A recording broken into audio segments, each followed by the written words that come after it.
La Via degli Aromi è il titolo del progetto itinerante che prenderà il via nel pomeriggio di oggi ad Agrigento al giardino di Villa Genuardi. L'evento, dal titolo Il potere delle piante, erbe aromatiche nella cosmesi naturale, vedrà l'intervento di Antonella Maggio, esperta di scienze e tecnologie biologiche, chimiche e farmaceutiche, moderato dal medicartista Salvatore Nocera Bracco.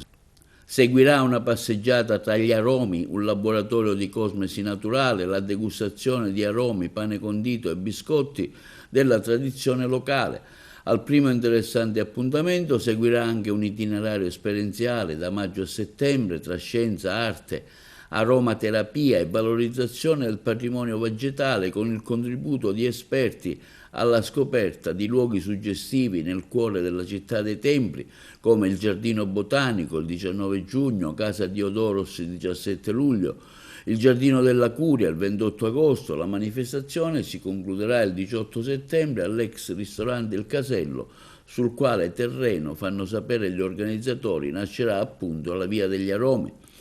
La Via degli Aromi è un progetto che si inserisce nel contesto di Agrigento, capitale italiana della cultura 2025, patrocinato dal Ministero della Cultura, Regione Siciliana, Comune di Agrigento, Parco Archeologico Valle dei Templi, Libero Consorzio Comunale, Mudia, Unipa, Associazione Saieva Ollus.